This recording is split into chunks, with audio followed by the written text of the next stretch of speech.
Hey guys, welcome back to another episode of the 12th Man, and we are bringing to you the games from GameWeek 3. Yup. 3. This is A gonna be lot of this threes. this sign is gonna come very important later on. Yeah, in many different forms. So let's get right to it. I'm your host Prakash, and this is my co-host Pradi. So which game shall we start with? The first one on Saturday, which was Wolves versus Manchester City. Yeah, very It interesting was game. really good game. I mean, I expected it to be like this Huddersfield game where Man City would just run riot, Straight through, right? but no, damn, Wolves were attacking enough. I had a slight feeling there was something because the thing is Wolves had the highest points in the championship. Mm-hmm. Wolves were basically the city of the championship. They had 99 points, even though they took 44 games to reach it. Yeah, They finished first, huge margin, and they played very attacking football. yeah. And also being new to the Premier League, I felt like they wouldn't walk in with the same fears that most of the other lower table teams have already. Yeah, I had the same thing, even given that their transfer activity is also very good. A lot of Portuguese, and obviously, Santos has a type for his midfield players. They Yeah. just gotta be Portuguese and bearded. But, but I mean, the first couple of games did show that they had some sort of weaknesses in defense. I mean, the draw against Everton and the loss against I'm forgetting who. So I still expected City to do the job, but it was quite surprising to see how well Wolves were in the game. I mean, Yeah. they took the attack to Man City. Yeah, they even scored the first goal, which is ruled offside, which was kind of Again, that brings to the question why Premier League's probably the only league right now in the top 5 leagues to not have VAR, because that goal was slightly offside and definitely handball. So VAR would have yeah. definitely ruled that out. But and to be fair, if I was a referee, I wouldn't have been able to see that because it was like that, right? And because the head and the arm are both going in the same direction, it's very difficult to actually make out where contact was made. Right. Yeah. So I cannot blame the refs for that, but I mean it now begs the question whether VAR is actually required in the league. Uh, yeah. I mean that's a conversation for another day. We'll Yeah. save that. We'll have a proper debate around it. Yeah. But that did lead to a very attacking, very interesting game because one thing that you see with City is the way that they play with such a high line and all the passing and all that. Yeah. They are almost always open to counterattacks. And this was a point that Josie actually even pointed out last season. They have this thing where they do tactical fouls, right? As soon as the counterattack is on, they'll sort of do a foul that's not severe enough to be yellow card, but like enough to stop the counterattack. And that's a strategy they've always followed, and they continue to do it again this season. Mm-hmm. But what was different with this team was when they were up for the counterattack, Wolves had about 5 players. Like there was a shot, that they like freeze and showed, where you have as soon as City made a mistake, Wolves had 5 players to jump in, push, go forward, play the forward pass, and that was that first goal too we were talking about. Yeah. It was a counterattack again. So Oh no, wait, but it was a corner though. I'm talking about the offside. Okay. Oh, you're talking about the actual. Okay, fine, the offside goal. Right. And then came the actual goal, which was again an offside, technically offside, and handball. I was mistaken. Okay, so yeah, so that was the offside, and then came the corner goal, which, like I said, that's the VAR. Yeah. One. I figured that's what you were talking. Yeah, about. But yeah, that's the. Yeah, and then that's City responded quite fast, though, right? Sorry. City responded quite fast with their goal.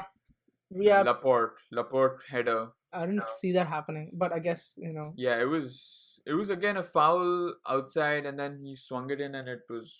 I mean, so it was simple, but again, even despite it being 1-1, I actually thought City could pull it back because we've seen last year how many times they've like they had last minute goals. They'd basically taken Fergie time, right? They'd actually, yeah. So I mean, Sterling had rescued City so many times, and they'd always pull them out from a draw. They would always take it to a win, and that's what took them eventually to the record. To the title, Yeah. yeah. Even the tight games from the start, games that they shouldn't have won, they had nowhere to win. They pulled it out of something. Yeah. Sterling just But from nowhere pulled it in, I got mean, the goal. And, I yeah. think man of the match has to go to Patricio. The saves he was making, that one save from Sterling, like Yeah, Sterling, I didn't expect him to take it that early and that from that far out, but Patricia just saved Wolves' skin that match. but I think at the end, it was a result that I don't know if it's coming from bias, but I think that's what this result is deserved. The fact Yeah. that somebody had the balls to attack a team like City and took it to them and did actually score 1, 2 offside goals. Yeah. But anyway, so moving Yeah. on, let's get to the next one, the Arsenal West Ham game, and the ever reliant Arnautovic scores again. Yeah, Yay. it was going to be interesting because Wilshere, it's so fast that Wilshere's back at Arsenal, right? I mean, obviously for the opposite team, but so it was interesting because there were a lot of speculation going around about Ozil not being in the squad. Mm-hmm. So that was the main talking point, whether it was actually due to illness or whether he had actually had They a got into bust a up fight. with Emirates. But it seemed like Arsenal were a better side without Ozil. Like I like Ozil as a player. To be honest, I mean his creativity is insane. Yeah. But he hasn't been performing, and when you don't perform, you ought to be dropped. Right, and exactly, and that's the kind of attitude that I like to see, especially from a new manager. Yeah. It's okay, pick fights, alienate players, it's fine, but you need to stamp your authority and make sure that he's the boss now. Yeah. And that sort of complacency that went okay under Wenger doesn't have a place in this team anymore if they need to be moving forward. Exactly. So what? Arsenal won 3-1, but the scoreline was just flattering Arsenal. Okay, I mean defense is such an issue for Arsenal. Too many times they found themselves 2 versus 2 or 3 versus 3 on the counter attack with Arnautovic.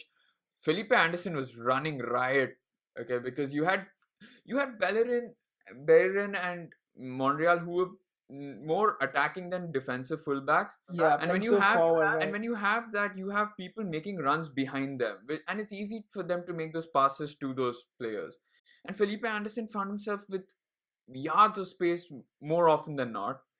It, had it been any other clinical side or any of the top six, they would have destroyed Arsenal in the first half.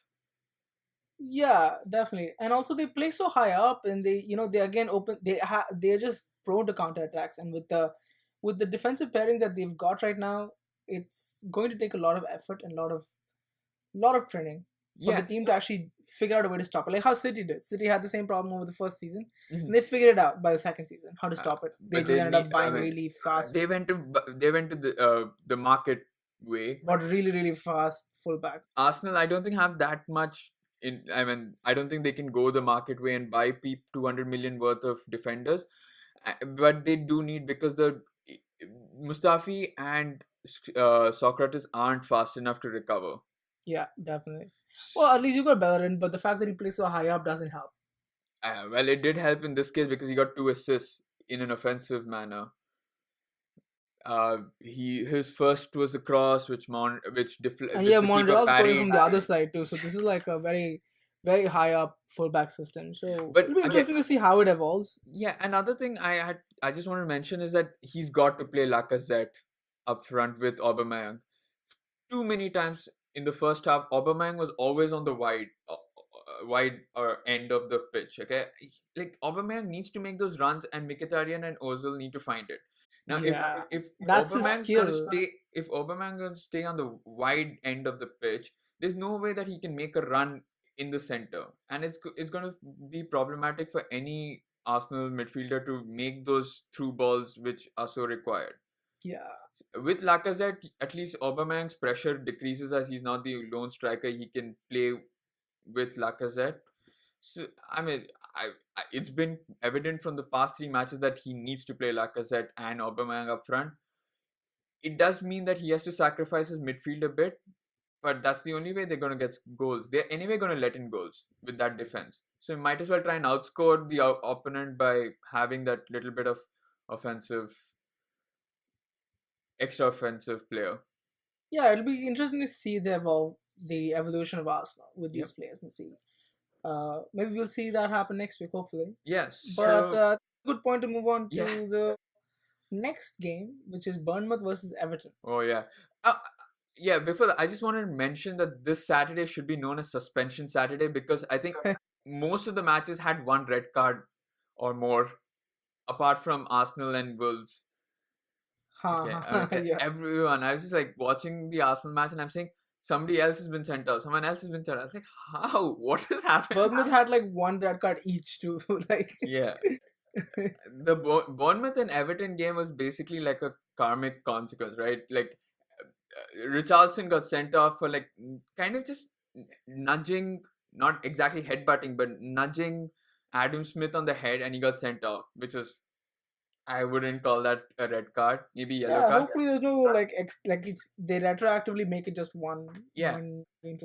And then with Bournemouth, despite Bournemouth having the upper hand, Everton scored 2. Walcott again. I mean, seriously, what's up Yep. with the guy? And then karma played a huge role because Adam Smith got sent off for not potentially a red card foul. I mean, it's too soft for a red card, but he got sent off, and that just felt like, okay, justice has been done. And Yeah, so I guess evened out the playing field. and that's evened out even in the score because Bournemouth scored 2. Could have had a couple of more. I think who's there? Wilson. I think is it Wilson? Yeah, Callum Wilson, right? Is there a striker? One is King. King. Yeah, Joshua King. The other guy is Callum Wilson, I think. Yeah. So Callum Wilson had like an open goal, one-on-one chance, which he completely fluffed his lines. But I think this was the match that went up to 100 minutes in extra time, man, because Michael Keane got a fractured skull. Yeah, I mean that's like he scored and then he got a fractured skull, which is like, oh my god. Shit. Well, hopefully he recovers and is back soon for them. Yep. But I guess let's skip the next one, which is kind of boring. Huddersfield Cardiff 0-0. Yeah. Not much to say. Not much happened there. Hope Huddersfield gets relegated. Bye bye. I don't want to see it. Yeah, I mean both were seeking their first points of the season, and both got their first points of the season. 1-1. Fair enough. Yeah. Then we have Southampton versus Leicester. Another one which had a red card. I don't know who got sent. Southampton. Somebody in Southampton and a guy got sent off. Yeah. Can't pronounce his name. Some Hodberg. Yeah. Hodberg. Oh yeah. Hofberg or whatever. Højbjerg. Yeah. Højbjerg. Yes. Højbjerg. Okay. It was nice to see Demarai Gray get on the scorecard. I think he's a pretty good player. Yeah. Leicester has like one of the best scouting systems. I really have to say they find all these guys from around the world and like make them play really well. So I'm quite proud about that. Like anyway, that's yeah. And I mean, when I read the scoreline, which was 2-1 at the end, when I read that Harry Maguire scored, I expected, I mean, with his slab head, he'd score a header. But damn, that was a shot from outside. That was a really good shot.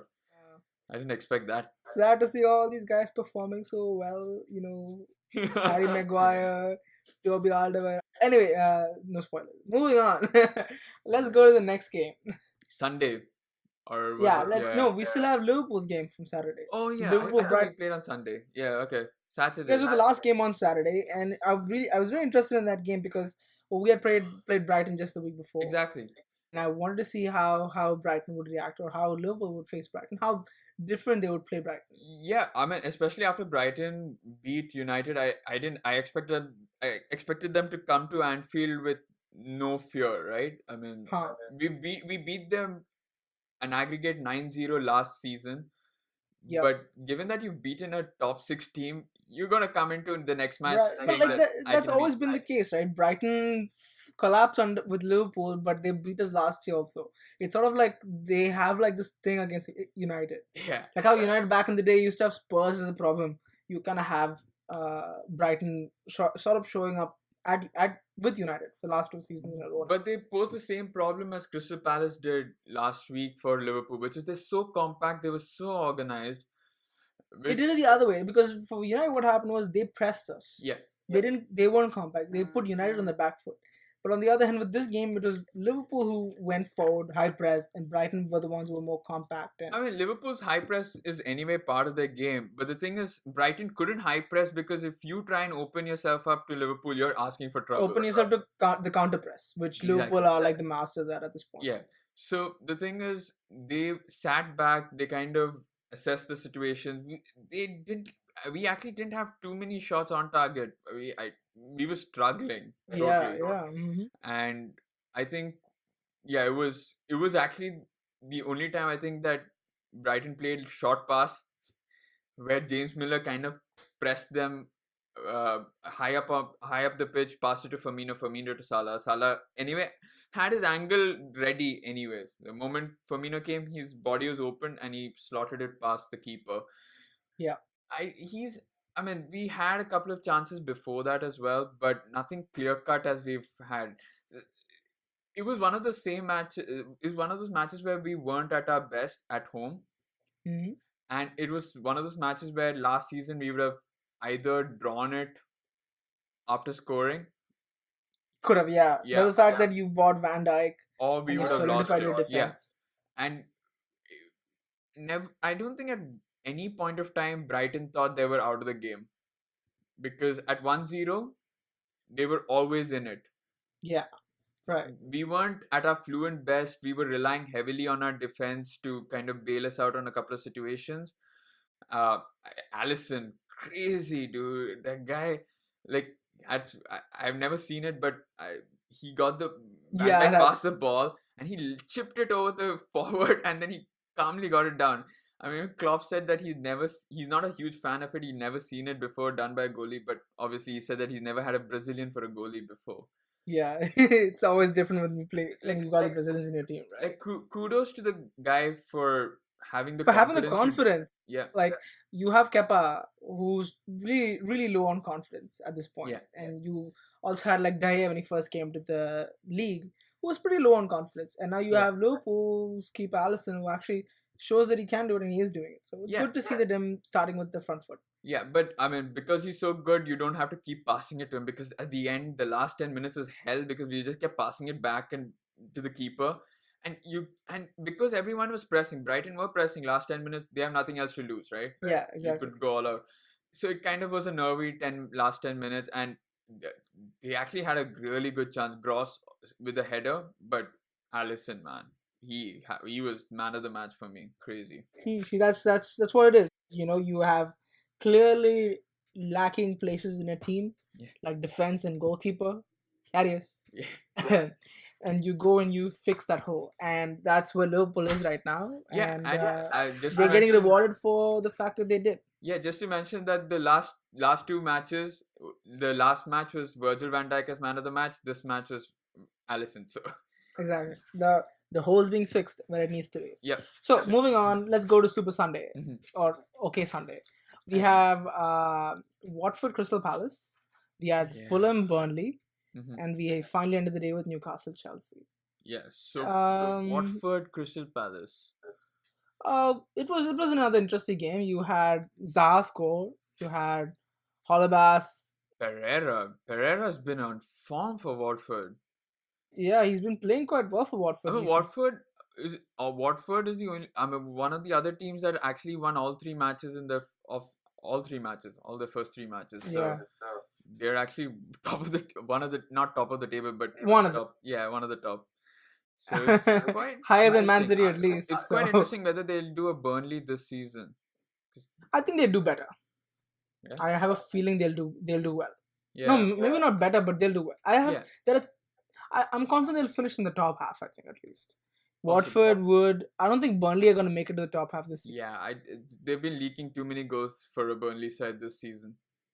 I guess that's a good point to jump off to Burnley then. Fulham 4 goals against Burnley. That first Mikel Seri goal, man. Oh, what the fuck? It was insane, and this is the player that Barcelona were after. This is the player that Liverpool, Arsenal were after. And this is on top of 8 saves by Joe Hart. So this is something that I don't understand. This is Burnley. a team that was so compact, Yeah. so tight defensively last year, leaking 4 goals and having a goalkeeper like Joe Hart having to do 8 saves. Yeah. Like, it was a little. I mean, I've always like, even if you look at my fantasy team, I always had like a Burnley defender because I knew that they were defensively quite sound. But Yeah. this time they just, except for Tarkowski who keeps scoring for some goddamn reason, yeah. their defense is in total shambles. I don't know if it's because they're playing in Europe, and even in Europe now they're almost gonna get kicked out. Yeah. Well, hopefully that might be good for them. Maybe those distractions for a team that small, Yeah. it's probably a bad idea. Hopefully they get back to the Premier League because I like Burnley. I've always liked them, and I think they're a team that should continue doing well. Or perhaps it's because Joe Hart's in goal. Yeah, could be. That's another thing I was gonna say. Maybe it's Joe Hart. They're Right. waiting for Pope to come back. Oh my god. Okay. Yeah. I have Joe Hart in my fantasy team actually. Why did I do that? Right. Anyway, so well, the final game of Sunday we had Newcastle versus Chelsea. Yeah. It was good to So see. this is another game like very interesting to. Okay, a good point to start this would be like, would you be using the quote that Benitez said? Mhm. You applaud Wolves for playing 5 at the back tight defensively and counter attacking, while Newcastle does the same thing, and then you criticize us. Yeah, I don't get it. I mean, Benitez has been known to play a more defensive, sit back, and then kind of attack with the long balls. Basically, he's got a team that only plays like that. Why can't he just play to his strengths? Why are teams getting so? Like, I can understand if it's United, because United have players that can actually play attacking football. But if it's Newcastle their players can only play. You don't have John Joe Shelby who can create much. You have Yeah, like people Hosono like- is your striker. I mean, like that guy should be in the championship. What is he even doing here? Like, so if you have players like that, you play to their strength, which is long balls up front, like a Stoke City team. Yeah. And you defend as much. It's Chelsea. You trying to get as many points as possible. You do as much as you. I mean, do what you can, and they did for a large part of the game. They stifled the likes of Hazard, Pedro. I'm not gonna say Morata. You can stifle Morata even without defense. Open goal stifles Morata. Yeah. And who else? Yeah, like Jorginho, Kante. You kind of stifled them. You did pretty decently, and it took what, a penalty? Not a, yeah, it was a penalty, right? It was a penalty for Hazard, yeah. It was a penalty that unlocked the 0-0 draw that was happening. That was till then. happening, yeah. And then it changed a little bit. Then Joselu scored as well. Joselu could score. I was like, Joselu, how? How does he keep scoring? And then Exactly. And then sadly, Like Rondon doesn't score, but Joselu scores. There's something wrong. Things up there. But then again, Chelsea came back Yeah. with another assist from Marcus Alonso. This guy is just like, he's the Yeah, most yeah. attacking fullback. But unlike Barron, he does his defensive duty as well. Yeah. Yeah. Right, he's yeah, fast exactly. enough. He's also back. He's also stopping the counter attacks, and he's also sometimes like all plays as a striker. Yeah. He's inside the penalty box. Like, so I'm proud of. Yeah, I think Kepa has to be blamed though for Newcastle's goal. It was his near post. He should have done better. I get it was a bullet header, but it is your near post. You got to do better. And We can criticize Kepa, but I kind of refrain from doing that because I know how it is. With United, we had Hazard go through the same. Not Hazard. Go through the same situation. No, I get it. The only criticism that the reason why we're criticizing is because of the money that's been paid for such a club. Yeah, 71 million. It is natural that we criticize and we expect. Sure, yeah, because the extra amount of like shit that Pogba also got for being a world's highest fee. Yeah. Anyway, so let's get to the last game of the week, Which is today's game, Monday tonight's night. game. Man United versus Spurs. Oh, this was built. This was a roller coaster of emotions. Yeah, no, but it was built as a. I don't know. I thought United were gonna show up after Brighton. They had to show up. They were going to show up. Right. And But like when everybody saw the team sheet, they thought it's going to be another dry defensive compact game. They thought it's going to be 5 at the back and like 4 midfield and 1 striker counter attack. It was anything but that for the first 30 minutes, man. Yeah. Damn. Like, I don't know. You always think, right? Was it Spurs who were bad or United that were good? I'd say United were good, and because of that, Spurs were too frantic enough. They didn't know what was happening. Exactly. Yeah, Okay. United did the counter press too. They pressed the hell out of Spurs back. And And it begs the question, right? Why can't they do this on a regular basis? It was so entertaining to watch. I was actually watching United and going, wow. I mean, that's scary. They were really going at it after Spurs. And Spurs couldn't even make two passes click. So it See, was. the problem why they can't do it is again is what happened when they did it. When you do this, you leave your back open. Not open, but you're basically Vulnerable. not compensating for your defense. You should have a very good defensive line to press so far higher. Exactly, yeah. And Which, this unfortunately, United have been screaming for. I mean, Mourinho has been screaming for it, Mourinho, but yeah, bang our heads against the table watching Maguire score on one end, watching Toby Alderweireld put in one of the best games I've seen, like as a yeah. defender. And then you have like Lindelof here, like passing the ball to De Gea. Oh god, that was so cringy to watch, dude. I was like, what is? I mean, Rose also made the similar mistake, and Lukaku should have opened the scoring. Should have finished that. If Lukaku finished that, the game is different. No, but The like first 30 he minutes, got past Laurie. That was the difficult part. He got past Laurie. You had all the time in the world to even have an open angle net. it. Yeah, no one was. Get it, it's your weak foot, but you're a striker. You're not supposed to have weak feet. You're a striker, you know. I mean, fine, weak foot. I get it, but you had time. It's not like anyone was pressing you at that point. It just happened too fast, and he missed that. And yeah, the game could have been completely different because that was it. Because the thing is, United had 6 changes, and almost all of them were people who didn't have much time, who didn't even have a preseason. Yeah. Jones, Smalling didn't have a preseason. Matches didn't have a preseason. All these guys didn't have a preseason, and you know that the legs were going to wear out. So you knew that they had to get something in the first half. They're going to be exceptionally well in the first half, and if Spurs can ride that out, they can play well throughout the second. I mean, Mora was really attacking this. I mean, like I said, the first half Spurs just couldn't string together passes. It was a little frustrating because it would have been even more better had it been end-to-end stuff. But it was more on Spurs end because Spurs couldn't get too much out. But right, like the first half, United had like 65% possession. 2/3 of the ball was with United. The game ends with 20 shots.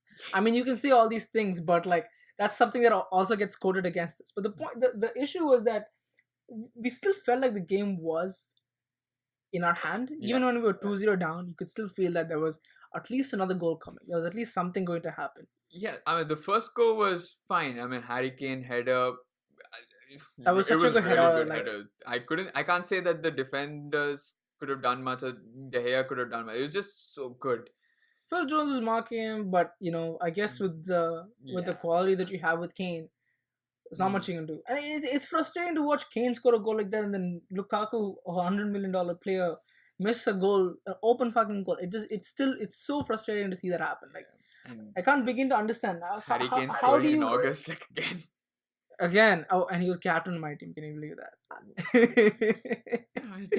I hedged my bets. I was like, well, if United win, I'm happy. I put it as Aguero, but anyway. So, yeah, that happened. And then Mora was one of the most attacking threats that Spurs had. Yeah, with this pace, with this blistering pace. Ooh, he just took on the likes of Smalling and Jones, made them look like they were Ferdinand and Vidic in their late 30s or something. Late 30s, yeah. For the Chuckle brothers, they're just so frustrating to watch sometimes.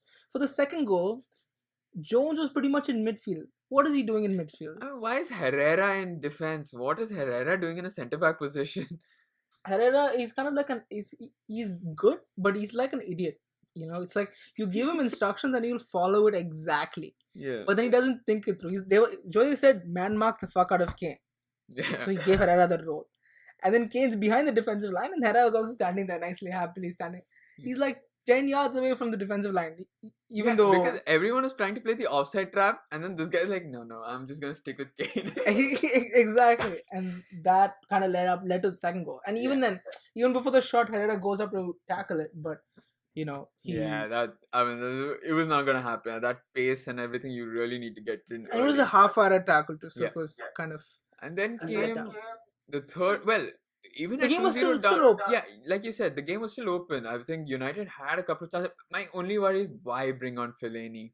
I get Fellaini is probably one of United's best options. I mean, then cross it in. They weren't even crossing in the ball, man, when Fellaini was there were times where Fellaini had to cross it. He was on the left and he was trying to cross it. And I'm like, what? Yeah, Fellaini cross, and I was like, but Lukaku's there. Okay, one person. And sometimes Lukaku used to cross. I was like, why are you crossing? You should be in the box. Yeah. And Pogba was taking shots from outside, which some of them were threatening enough, but I mean, how many will actually go in? It's just Pogba can Yeah, I only mean, like you can be. keep. There are so many different frustrations, But I think the important point, or the one that needs to be noted the most, was about the situation with the manager, with Mourinho. That is the biggest talking point, and it is going to be the biggest talking point again for another week. Yeah, Considering the last 2 weeks where we've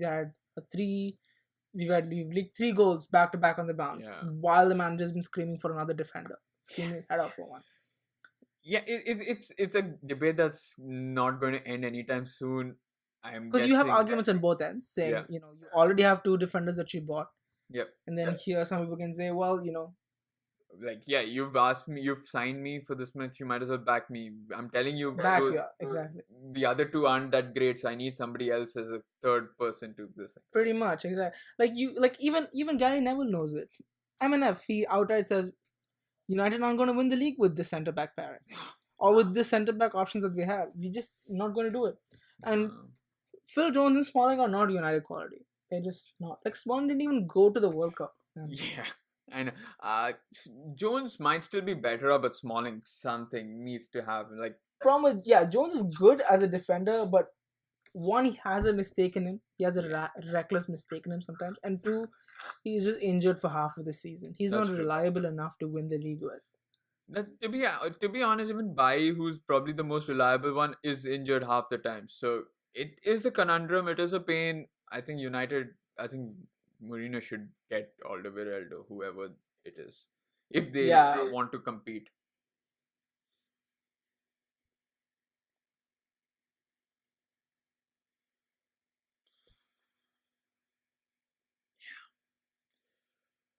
Yes. But yeah. With that, I mean, Spurs are second in the table with 3 wins out of 3, but I think just behind Liverpool with goal difference. They're +6, we are +7. Right, and this is them without Son even playing for them. So Yeah, and they've beaten one of the top 6 teams, so it's not like they've played the lowest opposition as well. exactly, yeah. So Just one thing I could say is that it's just like, I think one very nice way that Gary Neville put it was, he said the Spurs are very finely tuned. As in, if Kane gets injured, if one of them goes wrong, yeah, the team would not be performing the way it does. It's very easy for it to get derailed. so As opposed to a team like City, who can lose Kevin De Bruyne Yeah. and still continue playing really well.